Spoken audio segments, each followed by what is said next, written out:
നമ്മുടെ ഗീതാ ഗോവിന്ദം സീരിയലിൻ്റെ കഥ ചുരുക്കി പറയുകയാണ്. ലെങ്ത് വീഡിയോ വേറെ നമ്മുടെ ചാനലിൽ വന്നിട്ടുണ്ട്.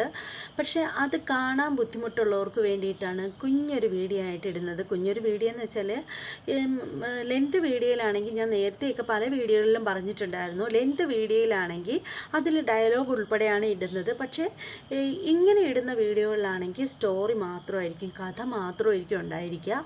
അതിനകത്ത് പ്രത്യേകിച്ച് ഇങ്ങനെ ഡയലോഗുകളൊന്നും പറയത്തില്ല. അപ്പോൾ എന്താണെന്ന് വെച്ചാൽ നിങ്ങൾക്ക് മറ്റേ വീഡിയോ കാണാൻ സമയമില്ലാത്തവർക്ക് ഇത് കാണാം. അതുപോലെ തന്നെ ഏതെങ്കിലും ഒരു ദിവസത്തെ വീഡിയോ കണ്ടിട്ടില്ലാത്തവർക്കാണെങ്കിൽ കഥ എന്താണെന്ന് മനസ്സിലാവാതെ ഇന്നത്തെ എപ്പിസോഡൊന്ന് കാണണം. അപ്പോൾ ഇന്നലത്തെ എപ്പിസോഡ് കണ്ടിട്ടില്ല, അപ്പോൾ അതിൻ്റെ സ്റ്റോറി എന്താണെന്ന് ജസ്റ്റ് മനസ്സിലാവണമെന്നുണ്ടെങ്കിൽ ഇതെടുത്തൊന്ന് കണ്ടാൽ മതി. നമ്മുടെ ചാനലിൽ തന്നെ ഉണ്ടാവുമല്ലോ. അതേസമയം മറ്റേതാണെങ്കിൽ കുറച്ചുകൂടി സമയം എടുക്കും കണ്ടു തീരാനായിട്ട്. അപ്പോൾ നിങ്ങൾക്ക് ബോറടിക്കാതെ നിങ്ങളെ സൗകര്യത്തിന് ഏതാണെന്ന് വെച്ചാൽ നിങ്ങൾക്ക് തിരഞ്ഞെടുക്കാം, നിങ്ങൾക്ക് കാണാം. അപ്പോൾ അതിന് വേണ്ടിയിട്ടാണ് ഇങ്ങനെ ലെങ്ത് വീഡിയോ വേറെ, ഇതുപോലൊരു കുഞ്ഞു വീഡിയോ വേറെ അങ്ങനെ ഇട്ടിരിക്കുന്നത്. അപ്പോൾ എന്തായാലും നമുക്ക് നമ്മുടെ ഈ കുഞ്ഞു റിവ്യൂയിലേക്ക് പോകാം. പക്ഷേ അങ്ങനെ കുഞ്ഞു റിവ്യൂയിലേക്ക് പോകുന്നതിന് മുമ്പായിട്ട് ആരെങ്കിലും നമ്മുടെ ചാനൽ സബ്സ്ക്രൈബ് ചെയ്യാതെ ഉണ്ടെങ്കിൽ എത്രയും പെട്ടെന്ന് സബ്സ്ക്രൈബ് ചെയ്തോളൂ. അതുമാത്രമല്ല ബെല്ലൈക്കൺ കൂടി പ്രസ് ചെയ്യാനും മറക്കരുത്. നിങ്ങളുടെ അഭിപ്രായങ്ങളും നിർദ്ദേശങ്ങളും ഒക്കെ നിങ്ങൾ കമൻറ്റ് ചെയ്തേക്കുക. നിങ്ങളുടെ കമൻറ്റിന് ഞാൻ വലിയ പ്രാധാന്യം തരുന്നുണ്ട്. ഇപ്പോൾ എനിക്ക് കമൻറ്റൊക്കെ വരുന്നുണ്ട്. 2 നെഗറ്റീവ് കമൻറ്റ് വന്നിട്ടുണ്ട്. അതായത് ഞാൻ ബ എന്ന് പറഞ്ഞാണ് ഞാൻ റിവ്യൂ ചെയ്യുന്നതെന്ന് പറഞ്ഞിട്ട്. ആയിക്കോട്ടെ, അങ്ങനെ ആയാലും കുഴപ്പമൊന്നുമില്ല. ഇപ്പോൾ എനിക്ക് ബബ്ബ പറയാൻ മാത്രമേ അറിയാവൂ. അപ്പോൾ നല്ലതുപോലെ പറയുന്ന ചാനലിൽ കയറി നിങ്ങൾ കാണുക. ഇപ്പോൾ എൻ്റെ ബബ്ബ കേൾക്കാൻ താല്പര്യമുള്ളവർ മാത്രം ഇങ്ങോട്ട് പോരുക. അതുമാത്രമല്ല, ഞാൻ ക്രിങ്ങേ എന്ന് പറഞ്ഞാണ് ഞാൻ വീഡിയോ ഇടുന്നതെന്നൊക്കെയാണ് പറയുന്നത്. ചിലപ്പോൾ അങ്ങനെയൊക്കെ ആയിരിക്കാം. ഇതിപ്പോൾ ഞാനിങ്ങനെ പറയുന്നത് ഇല്ല, കാക്കയ്ക്കും തൻകുഞ്ഞ് പൊൻകുഞ്ഞ് എന്ന് പറഞ്ഞ പോലെ ഞാനിപ്പോൾ പറയുന്നത് എനിക്ക് എന്തൊക്കെയോ സംഭവമായിട്ട് തോന്നും. പക്ഷേ അത് കാണുന്ന നിങ്ങൾക്ക് അങ്ങനെ തോന്നണമെന്നൊന്നുമില്ല. എന്തായാലും നിങ്ങൾ നിങ്ങളുടെ അഭിപ്രായങ്ങൾ തന്നെയാണ് കമൻറ്റ് ചെയ്യുന്നത്. നിങ്ങളുടെ അഭിപ്രായങ്ങൾക്ക് ഞാൻ വളരെ വില കൊടുക്കുന്നുണ്ട്. എന്ത് തന്നെയാണെങ്കിലും നമുക്ക് റിവ്യൂവിലേക്ക് പോകുന്നതിന് മുമ്പായിട്ട് നിങ്ങൾ ലൈക്ക് ചെയ്യണം. നിങ്ങളുടെ അഭിപ്രായങ്ങൾ കമൻറ്റ് ചെയ്ത് മാത്രം പോരാ, നിങ്ങൾ ലൈക്ക് കൂടി ചെയ്യണം. അപ്പോൾ നമുക്ക് നമ്മുടെ റിവ്യൂവിലേക്ക് പോകാം, കുഞ്ഞ് റിവ്യൂവിലേക്ക് പോകാം. അങ്ങനെ നമ്മുടെ ഗോവിന്ദ് നമ്മുടെ വിജയലക്ഷ്മിയും കൊണ്ടിങ്ങനെ പോവുകയാണ്.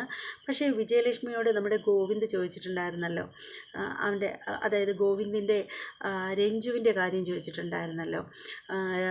അതായത് വിജയലക്ഷ്മി പറയുന്നുണ്ട്, ഗോവിന്ദിനോട് പറയുന്നുണ്ട്, പിന്നെ ഞാൻ എൻ്റെ മാധവേണ്ണനെ മാത്രമേ സ്നേഹിച്ചിട്ടുള്ളൂ, അദ്ദേഹത്തെ തന്നെയാണ് എന്നും എൻ്റെ മനസ്സിലുള്ളത് എന്നിങ്ങനെ പറയുമ്പോഴത്തേക്ക് ഗോവിന്ദ് ചോദിച്ചിട്ടുണ്ടല്ലോ. അപ്പോൾ പിന്നെ രഞ്ജു ഏതാണ്, രഞ്ജുവിൻ്റെ അച്ഛൻ ആരാണ് എന്നുള്ള രീതിയിലൊക്കെ ഗോവിന്ദ് സംസാരിച്ചല്ലോ. അപ്പോൾ അതൊക്കെ നമ്മുടെ വിജയലക്ഷ്മിക്ക് നല്ല വിഷമം വരികയാണ്. അങ്ങനെ വിജയലക്ഷ്മി വണ്ടിയിലിരുന്ന് ഓരോന്ന് ഓർത്തിട്ട് ഇങ്ങനെ ഇരുന്ന് കരയുകയാണ്.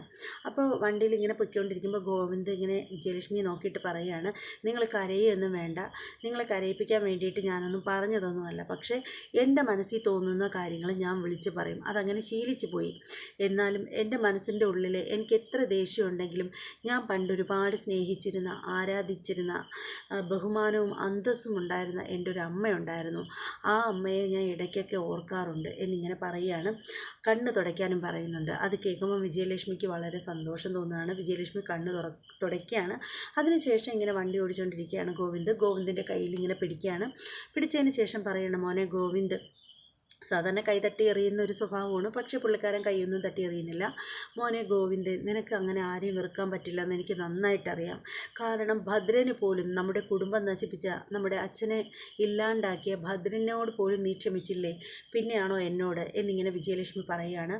അങ്ങനെ അവരിങ്ങനെ യാത്ര ചെയ്തുകൊണ്ടിരിക്കുന്നതിൻ്റെ ഇടയിൽ നമ്മുടെ വിജയലക്ഷ്മിയുടെ വായിൽ നിന്നും നമ്മുടെ അനാർക്കലിയെക്കുറിച്ച് പറയുകയാണ്. വിജയലക്ഷ്മി പറയുകയാണ്, അനാർക്കലിയെ പോയി ജയിലിൽ പോയി വിജയലക്ഷ്മി കണ്ട കാര്യമൊക്കെ ഗോവിന്ദിനോട് പറയുകയാണ്. അത് കേൾക്കുമ്പോൾ ഗോവിന്ദിന് ഇഷ്ടപ്പെടുന്നില്ല. ഗോവിന്ദ് വിജയലക്ഷ്മിയോട് ചോദിക്കുകയാണ്, നിങ്ങൾ എന്തിനാ അവരെ പോയി കണ്ടത്, അതിൻ്റെ ആവശ്യം എന്തായിരുന്നു എന്നിങ്ങനെ ചോദിക്കുകയാണ്.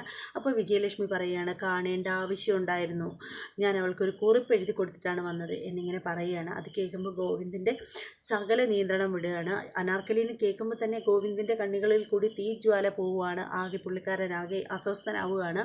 അങ്ങനെ ഗോവിന്ദ് വണ്ടി സ്പീഡിൽ പോവുകയാണ്, ഓവർ സ്പീഡിൽ പോവുകയാണ്. പക്ഷേ വിജയലക്ഷ്മി വണ്ടിയിലിരുന്ന് പറയുന്നുണ്ട്, മോനെ ഗോവിന്ദ്, ഇങ്ങനെ സ്പീഡിൽ പോവല്ലേ, എടാ പെല്ലേ പോ, എന്തിനാ ഇത്ര സ്പീഡ്, ഒന്ന് കുറയ്ക്കടാ എന്നൊക്കെ പറഞ്ഞിട്ട് വിജയലക്ഷ്മി അലറി വിളിക്കുന്നുണ്ട്. പക്ഷേ ഗോവിന്ദ് അത് മൈൻഡ് ചെയ്യുന്നില്ല. അങ്ങനെ അടിച്ച് വിട്ട് പോവുകയാണ് നമ്മുടെ ഗോവിന്ദ്.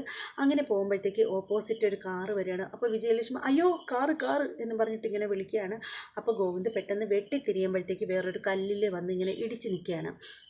ഇടിക്കുന്ന ആ ഒരു ഇതിൽ സീറ്റ് ബെൽറ്റൊക്കെ പുള്ളി ഇട്ടിട്ടുണ്ട്. പക്ഷേ തല കയറി ഇങ്ങനെ സ്റ്റിയറിങ്ങിൽ വന്ന് ഇടിക്കുകയാണ്. അങ്ങനെ ഇവിടെ ഒരു ശകല മുറിയാണ് പുള്ളിക്കാരൻ അപ്പം തന്നെ അവിടെ ബോധമില്ലാതെ അങ്ങ് ആവുകയാണ്. അങ്ങനെ നമ്മുടെ വിജയലക്ഷ്മി ഡോറ് തുറന്നിറങ്ങിയിട്ട് ഡ്രൈവർ സീറ്റിൻ്റെ ഭാഗത്തെ ഡോറ് വലിച്ച് തുറക്കുകയാണ്. എന്നിട്ട് നമ്മുടെ ഗോവിന്ദനെ ഇങ്ങനെ താങ്ങി പിടിക്കുകയാണ്. എന്നിട്ട് മോനെ എന്താ കണ്ണാ ഗോവിന്ദേ എന്നൊക്കെ പറഞ്ഞ് വിളിക്കുകയാണ്. പക്ഷേ ഗോവിന്ദന് ബോധമില്ല. അങ്ങനെ നമ്മുടെ വിജയലക്ഷ്മിയുടെ കാലിൽ കുപ്പിച്ചില്ല് തറച്ച് കയറുകയാണ്. അങ്ങനെ നമ്മുടെ വിജയലക്ഷ്മി ആ കുപ്പിച്ചില്ലും വെച്ചിട്ട് നടക്കാൻ പറ്റാത്ത ഒരവസ്ഥയിൽ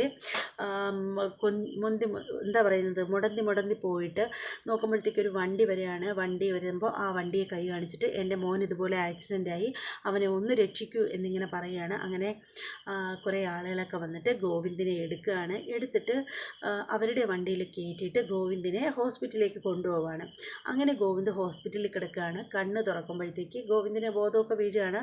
കണ്ണ് തുറക്കുമ്പോഴത്തേക്ക് ചുറ്റും ഹോസ്പിറ്റൽ, അമ്മ എല്ലാവരെയും കാണുകയാണ്. അപ്പോൾ വിജയലക്ഷ്മി കരഞ്ഞുകൊണ്ടിരിക്കുകയാണ്. വിജയലക്ഷ്മി പറയണേ എൻ്റെ മോന് നല്ല ചികിത്സ കിട്ടണം, ഇവിടെ പറ്റിയില്ലെങ്കിൽ എൻ്റെ മോനെ വേറെ എങ്ങോട്ടെങ്കിലും കൊണ്ടുപോകും എന്നിങ്ങനെ പറയുകയാണ്. അപ്പോൾ ഡോക്ടർമാർ പറയുകയാണ് ഗോവിന്ദിന് വേറെ പ്രശ്നമൊന്നുമില്ല, ഗോവിന്ദിന് ഇവിടെ ഒരു ചെറിയ മുറിവുണ്ടെന്നേ ഉള്ളൂ, പിന്നെ തല ആഞ്ഞു വന്ന് ഇടിച്ചതിൻ്റെ അതിൽ ചെറിയൊരു മയക്കം വന്നതാണ്, വേറെ പ്രശ്നമൊന്നുമില്ല എന്നിങ്ങനെ പറയുകയാണ്. എന്നിട്ട് നമ്മുടെ വിജയലക്ഷ്മി ആകെ അസ്വസ്ഥയാവുകയാണ്. അപ്പോൾ നമ്മുടെ ഡോക്ടർ പറയുകയാണ്, നോക്കുമ്പോൾ വിജയലക്ഷ്മിയുടെ കാലിൽ കൂടെ ഇങ്ങനെ ഉപ്പൂറ്റി കൂടെ ഇങ്ങനെ കുടുകുടാ ബ്ലഡ് വന്നുകൊണ്ടിരിക്കുകയാണ്. അപ്പോൾ പറയണ അയ്യോ മകനെ ആശുപത്രി കൊണ്ടുപോകണമെന്നല്ലേ അമ്മ പറയുന്നത്. എന്നിട്ട് ഗോവിന്ദനോട് പറയണം, ഗോവിന്ദ് നിങ്ങൾക്ക് ഇങ്ങനെ ഒരു അമ്മയെ കിട്ടിയതുണ്ടല്ലോ, നിങ്ങളുടെ ഭാഗ്യമാണ്. ഇങ്ങനെയുള്ള അമ്മമാരെ ലോകത്ത് അധികം ആർക്കും കിട്ടത്തില്ല. നോക്ക്, നിങ്ങളുടെ നെറ്റിയിലൊരു കുഞ്ഞു മുറിവ് വന്നപ്പോൾ നിങ്ങളുടെ അമ്മ ആകെ അസ്വസ്ഥയായി. അതേസമയം അമ്മയുടെ കാല് നോക്കൂ, അത്രയും മുറിഞ്ഞിരിക്കുകയാണ് കുപ്പിയോട് കൊണ്ടിട്ട്. എന്നിട്ട് അമ്മ അതുകൂടി അറിയാതെയാണ് നിങ്ങളുടെ പിന്നാലെ നടക്കുന്നത് എന്നിങ്ങനെ പറയുമ്പോൾ ഗോവിന്ദന് നല്ല വിഷമം തോന്നുകയാണ്. അപ്പോൾ ഡോക്ടർ നമ്മുടെ അമ്മയെ അവിടെ ഇരുത്തുകയാണ്. എന്നിട്ട് കാല് ഒരു ചെറിയൊരു സ്റ്റൂളിൽ പൊക്കി വെച്ചിരിക്കുകയാണ്. എന്നിട്ട് കാല് പരിശോധിക്കുകയാണ്. നോക്കുമ്പോൾ കുപ്പിച്ചില്ല് തറഞ്ഞിരിക്കുകയാണ്. അപ്പോൾ ഡോക്ടർ പറയുകയാണ് ചെറിയൊരു സർജറി ചെയ്യാം. അങ്ങനെ സർജറി ചെയ്യുകയാണെങ്കിൽ നമുക്ക് ഇത് നന്നായിട്ട് ക്ലീൻ ചെയ്തെടുക്കാൻ പറ്റും, അല്ലെങ്കിൽ നന്നായിട്ട് വേദനിക്കും. കാരണം ഇത്തിരി അകത്തോട്ട് ആഴത്തിലാണ് കുപ്പിയോട് കയറിയിരിക്കുന്നത്, ചിലപ്പോൾ ഉള്ളിൽ ഒടിഞ്ഞിരിപ്പുണ്ടോയെന്നും അറിയാൻ പറ്റില്ല എന്നിങ്ങനെ പറയുകയാണ്. അപ്പോൾ വിജയലക്ഷ്മി പറയണ വേണ്ട, ഇതെനിക്ക് ക്ലീൻ ചെയ്താൽ മതി, ക്ലീൻ ചെയ്ത് മരുന്ന് വെച്ച് തന്നാൽ മതി, ഞാൻ സഹിച്ചോളാം വേദനയൊക്കെ എന്നിങ്ങനെ പറയുകയാണ്. അപ്പോൾ ഗോവിന്ദ് പറയണ എൻ്റെ അമ്മയ്ക്ക് ഒരു പ്രശ്നവും ഉണ്ടാവില്ലേ, എൻ്റെ അമ്മയെ ഇവിടെ അല്ലെങ്കിൽ വേറെ ഏതെങ്കിലും നല്ല ഹോസ്പിറ്റലിൽ ഞാൻ കൊണ്ടുപോയിക്കോളാം, എൻ്റെ അമ്മയ്ക്ക് ഏറ്റവും നല്ല ചികിത്സ കിട്ടണം എന്നിങ്ങനെ പറയുമ്പോൾ വിജയലക്ഷ്മി ഭയങ്കര സന്തോഷത്തോടു കൂടി ഇങ്ങനെ അത് കേട്ടിരിക്കുകയാണ്. എൻ്റെ അമ്മയ്ക്കെന്ന് ഗോവിന്ദ് ആവർത്തിച്ച് പറയുന്നത് കേൾക്കുമ്പോൾ വിജയലക്ഷ്മിക്ക് വല്ലാത്ത സന്തോഷം തോന്നുകയാണ്. വിജയലക്ഷ്മി അറിയാതെ തന്നെ കരഞ്ഞു പോവുകയാണ്. അങ്ങനെ അതിനുശേഷം എന്ന് വെച്ചാൽ നമ്മുടെ വിലാസിനി ഹോസ്പിറ്റലിൽ ചെല്ലുകയാണ്. അങ്ങനെ വിലാസിനിയുടെ കുറേ ചെക്കപ്പ് ചെയ്തതിൻ്റെയൊക്കെ റിസൾട്ട് കിട്ടുകയാണ്. ആ റിസൾട്ടിൽ നിന്ന് മനസ്സിലാക്കുകയാണ് വിജയലക്ഷ്മിക്ക് ക്യാൻസറാണ്, അതായത് ട്യൂമറാണ് തലയിൽ, അത് ക്യാൻസറായി മാറിയിരിക്കുകയാണ്, 3ാം ഘട്ടമാണ്, അതുകൊണ്ട് രക്ഷപ്പെടാൻ ചാൻസ് തീരെയില്ലെന്ന് പറയുകയാണ്. ഇത് കേട്ടിട്ട് ആകെ വാടിത്തളർന്ന് കരഞ്ഞു വരികയാണ് വിജയലക്ഷ്മി. വീട്ടിൽ വന്നിട്ട് സിറ്റ് ഔട്ടിൽ ഇങ്ങനെ വന്നിരിക്കുകയാണ്, ചാരിയിരിക്കുകയാണ്. അപ്പോൾ നമ്മുടെ വിജയലക്ഷ്മി കഴിഞ്ഞ കാര്യങ്ങളൊക്കെ ചിലതൊക്കെ ഓർത്തിട്ട് ഇങ്ങനെ ഇരിക്കുകയാണ്. അപ്പോൾ വിജയലക്ഷ്മി ആലോചിക്കുകയാണ്, ഈശ്വര എൻ്റെ ഈ ജന്മം കൊണ്ട് ഞാൻ എന്ത് നേടി, എനിക്ക് ഒരു നല്ല കാര്യം പോലും എനിക്ക് ചെയ്യാൻ പറ്റിയിട്ടില്ലല്ലോ എന്നൊക്കെ ആലോചിച്ചിട്ട് വിജയലക്ഷ്മി പൊട്ടി കരയാണ്. അതേസമയം ഗീതു ഗോവിന്ദനെയും കൊണ്ട് അറയ്ക്കിലേക്ക് വരികയാണ്.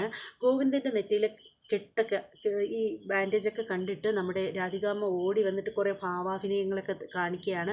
മോനെ കണ്ണ എന്ത് പറ്റി മോനെ, നിനക്ക് എന്താ പറ്റിയത്, അമ്മ ഇതെങ്ങനെ സഹിക്കും എന്നൊക്കെ പറഞ്ഞിട്ട് ഇങ്ങനെയൊക്കെ സംസാരിക്കുകയാണ്.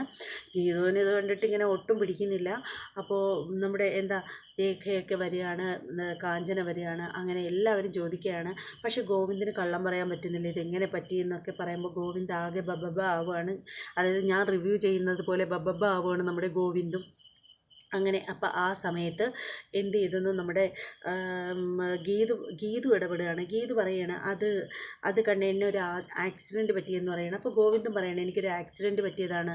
ആദ്യം രേഖ ചോദിക്കുമ്പോൾ പറയുന്നത് കാറിൻ്റെ ഡോറിൽ വന്ന് ഇങ്ങനെ ഇടിച്ചു എന്നാണ് പറയുന്നത്. പക്ഷേ പിന്നീട് പറയുന്നത് ഒരു വണ്ടിയായിട്ട് ആക്സിഡൻറ്റ് ഉണ്ടായി എന്ന് പറയുകയാണ്. അത് എവിടെ വെച്ചുണ്ടായി, എങ്ങനെ ഉണ്ടായി എന്നൊക്കെയുള്ള കാര്യങ്ങളൊക്കെ നമ്മുടെ രാധികാമ്മയ്ക്ക് അറിയണം. അങ്ങനെ ഗീതു എന്ത് ചെയ്യുന്നു, നൈസിന് ഗോവിന്ദിനെ റൂമിലേക്ക് പറഞ്ഞു വിടുകയാണ്. കാരണം പുള്ളിക്കാരൻ അവിടെ നിന്ന് എല്ലാം കുളമാകുമെന്നറിയാം. എന്നിട്ട് ഗീതു പറയുകയാണ് മൂന്നാറിൽ വെച്ച് സംഭവിച്ചതാണ് എന്നിങ്ങനെ പറയണം. മൂന്നാറിൽ എന്തിനു പോയി എന്നിങ്ങനെ രാധികാമ്മ ചോദിക്കുമ്പോൾ ഗീതു പറയണം പോവേണ്ട ആവശ്യമൊക്കെ ഉണ്ടായിരുന്നു, അങ്ങനെ പോയി എന്നിങ്ങനെ പറയുകയാണ്. അതിനുശേഷം ഗീതു പറയുകയാണ് കണ്ണേട്ട മുറിയിലേക്ക് ഒറ്റയ്ക്ക് പോയിരിക്കുക, ഞാൻ അങ്ങോട്ട് ചെല്ലട്ടെ, എനിക്ക് കണ്ണേട്ടനെ പിരിഞ്ഞ് ഒരു നിമിഷം പോലും നിൽക്കാൻ പറ്റുന്നില്ല എന്നിങ്ങനെ പറയുകയാണ്. അതായത് രാധികാമ്മ ഇളക്കാൻ വേണ്ടിയിട്ടാണ് പുള്ളിക്കാരത്തി അങ്ങനെ പറഞ്ഞിരിക്കുന്നത്. അതിനുശേഷം ഗീതുവും കൂടി ഗോവിന്ദൻ്റെ പിന്നാലെ പോവുകയാണ്.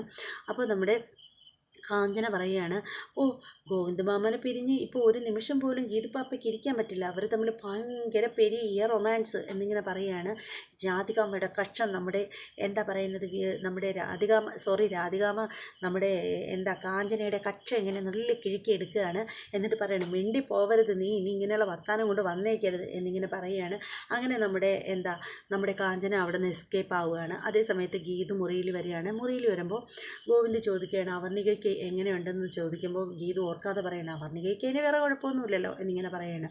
അപ്പോൾ ഗോവിന്ദ് പറയണേ, എടി കള്ളി, നീ എന്നെ പറ്റിച്ചതല്ലേ, വിജയലക്ഷ്മി അമ്മയും കൂട്ടി എന്നെ ഞാൻ കൊണ്ടുപോകാൻ വേണ്ടിയിട്ട് നീ മനഃപൂർവ്വമല്ല അവർണികയ്ക്ക് അസുഖമാണെന്ന് പറഞ്ഞത് എന്നൊക്കെ പറയുകയാണ്. അങ്ങനെ ഗീതുവിൻ്റെ കള്ളത്തരം നമ്മുടെ ഗോവിന്ദ് മനസ്സിലാക്കുകയാണ്. അങ്ങനെ നമ്മുടെ ഗീതുവും ഗോവിന്ദും കൂടെ ഇങ്ങനെ ഇരിക്കുകയാണ്. അപ്പോൾ അവർ തമ്മിലുള്ള ആ മിണ്ടിയും പറഞ്ഞും ഒക്കെ ഇരിക്കുമ്പോഴത്തേക്ക് തന്നെ നമ്മുടെ എപ്പിസോഡ് തീരുകയാണ്. ഇന്നത്തെ ഗീതാ ഗോവിന്ദം സീരിയലിൻ്റെ എപ്പിസോഡ് എല്ലാവർക്കും ഇഷ്ടപ്പെട്ടു എന്ന് വിശ്വസിക്കുകയാണ്. ഈ കുഞ്ഞു എപ്പിസോഡ് എല്ലാവർക്കും ഇഷ്ടപ്പെട്ടില്ലേ? അപ്പോൾ ലെന്ത് വീഡിയോ കാണാത്തവർക്ക് എന്തുമാത്രം ഉപകാരപ്രദമാണ് ഇങ്ങനെയുള്ള കുഞ്ഞു കുഞ്ഞു വീഡിയോകൾ. അപ്പോൾ ഇത് ഇഷ്ടപ്പെട്ടവരൊക്കെ ലൈക്ക് ചെയ്തേക്കണം. നിങ്ങൾ ഏറ്റവും ഇഷ്ടപ്പെടുന്നത് ലെന്ത് വീഡിയോ ആണോ, ഇതുപോലുള്ള കുഞ്ഞു വീഡിയോ ആണോ എന്നൊക്കെയുള്ള നിങ്ങളുടെ അഭിപ്രായങ്ങളൊക്കെ നിങ്ങൾ കമൻറ്റ് ചെയ്തേക്കൂ. അതുപോലെ തന്നെ എൻ്റെ ഇന്നത്തെ വീഡിയോ ബബ്ബയാണോ, അങ്ങനെയാണെങ്കിൽ അത് കമൻറ്റ് ചെയ്തേക്കൂ. ഇനി എല്ലാവർക്കും നല്ലൊരു ദിവസം ആശംസിക്കുകയാണ്. ഇനി സബ്സ്ക്രൈബ് ചെയ്യാത്തവരൊക്കെ ഒന്ന് സബ്സ്ക്രൈബ് ചെയ്തിട്ട് പോകണം, ബെല്ലൈക്കൻ കൂടി ക്ലിക്ക് ചെയ്തിട്ട് പോയേക്കണം. അതുപോലെ നമ്മുടെ ചാനലിനെ പറ്റി നിങ്ങളുടെ സുഹൃത്തുക്കൾക്കൊക്കെ ഒന്ന് പറഞ്ഞു കൊടുക്കുക. ഇനി മറ്റൊരു എപ്പിസോഡിൻ്റെ റിവ്യൂമായിട്ടും പ്രൊമോ വീഡിയോയുമായിട്ടൊക്കെ നാളെയൊക്കെ വരാം. അതുവരെ എല്ലാവർക്കും ബൈ, ഗുഡ് നൈറ്റ്.